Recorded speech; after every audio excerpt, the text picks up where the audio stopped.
with ASAP. Well, anything that keeps whole. those things going, like keeps a club going when the if it dies, because that's one of the biggest problems that PETA's having, is that a lot of these clubs either went dormant or simply people graduated out during the pandemic. And so now we're like, hey, have you ever heard of PETA? And they're like, no, what's PETA? Like, people haven't heard of PETA. Oh my God, Natalie. That's insane.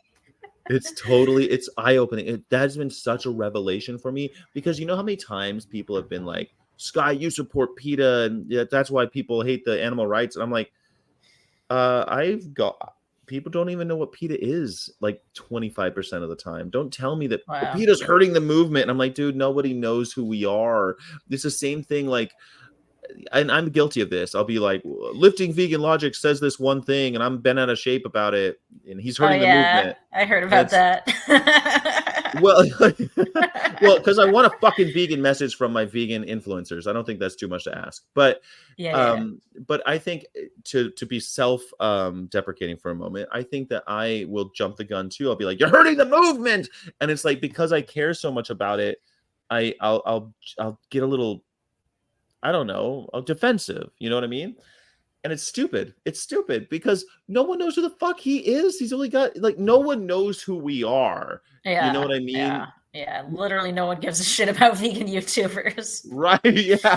Even the biggest vegan YouTubers, right? Like Gaines. Yeah, I was thinking of him, and none of my non-vegan friends had heard of him. I was like, oh, this guy's really mad at me. They were like, who the fuck is that? It's like, oh my God. You don't even know Vegan Gaines. Like, he's like the biggest. He's got 300,000 subscribers. How don't you know who he is? Like, because 300,000 subsbers it's ain't not that nothing. many. It's not that many. Or like we go to, I talk to, on this tour, I've talked to thousands of people at this point, and probably tens of thousands of people have seen my face. Do they know who I am? No, they don't. Do they care? Of course not. Did I hurt the vegan movement? There's no way, because it's like just keep going. That's why people, like, I try to be a cheerleader for any type of activism. Just get off the couch, go. But what if they say the wrong thing? Doesn't matter. Just get up and say the animals.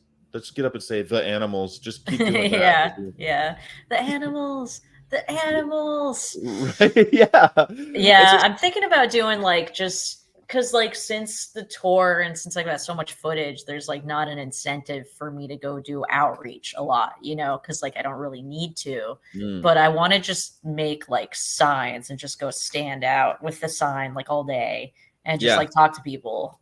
So I'm trying to brainstorm some good sign ideas, because I've got like my normal ones, my kind of debate ones, but I would like for something that would lead to like a shorter conversation, or that can be like a message in itself, right? So not, debate me about veganism, because that's not sending a pro-vegan message if someone's just walking by. So what's something that if someone's walking by has a good message and also will lead to like positive conversations?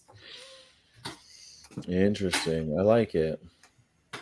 Well, I mean, animal abuse, I don't know, lead to positive conversations. Yeah, and something that like won't piss people off when they're walking by. That's a hard one, because people get pissed off so easily these days. I know. People get pissed off so easy. I was talking to this girl, and this was like the last day of tour, so I was kind of just like I wasn't feeling, I had been through my aggressive phase, and I was just kind of feeling like, all right, whatever. And she comes up and we're talking about veganism, and she's like, oh yeah, okay. She takes a pamphlet, and I'm like, yeah, go vegan, like you got this. And she was like, that was really condescending. And I was like, that was condescending. Like, I just like encouraged you and said that you got this, and you said that's condescending. So that's when I realized that's really rude. Yeah, that's when I realized that you have literally zero control over how people are going to view you. Nothing. Yeah. I learned that as a poet. Like, I used to be pretty big in the poetry world. Really? Oh, that's awesome. Yeah, I wrote a few books. I was nominated for 2 Pulitzers, no believe it or way. not. Yeah, I did that. That was something that happened. And I did a lot of readings, and I would read, and sometimes like things that were anti this, people would think, well, you're pro serial killer. It's like, no, actually I was trying to bring attention to like like what happens outside of Juarez, because of keep finding bodies outside of Juarez. It wasn't like a pro serial killer poem. And like people will I'm be, pro serial killer. yeah, it's like you're glorifying serial killers. I'm like, no, I'm not at all.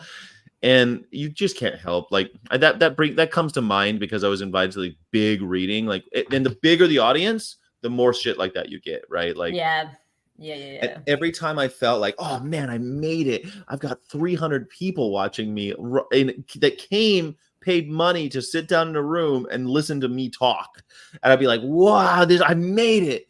And then afterwards it'd be like people DMing me or back then it was like on Facebook and my blog, like social media wasn't as big, and it would be just that one comment would bring you down because people just misinterpret everything, and like, and that's just what you have to deal with. Like, and then when I published books, people did the same thing. People would like, oh, this book, you did this wrong, you did that wrong. It's like, who the fuck, you write a book, motherfucker? Like, why are you telling me this shit? Like, yeah. It can be tough. It's one of those things like, you know, it's just the trade-off for being in the public eye, right? Like there are costs to everything you do. Everything has an opportunity cost or a cost to your mental health.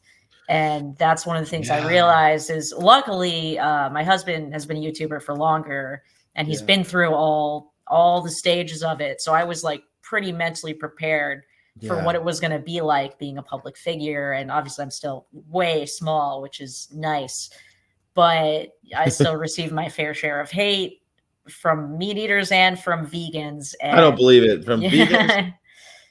Yeah, and you just have to divorce yourself from opinions, both good and bad, right? Because if you're feeling really good about the good things they say, then you open yourself up to feel really bad about the bad things they say.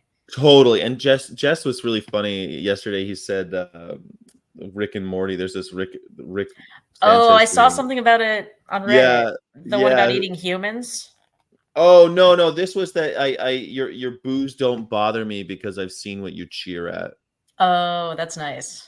That's I like that one a lot. I've seen what earns your cheers, but your booze don't bother me. It's like, it's a good I'm trying to keep that in mind, you know.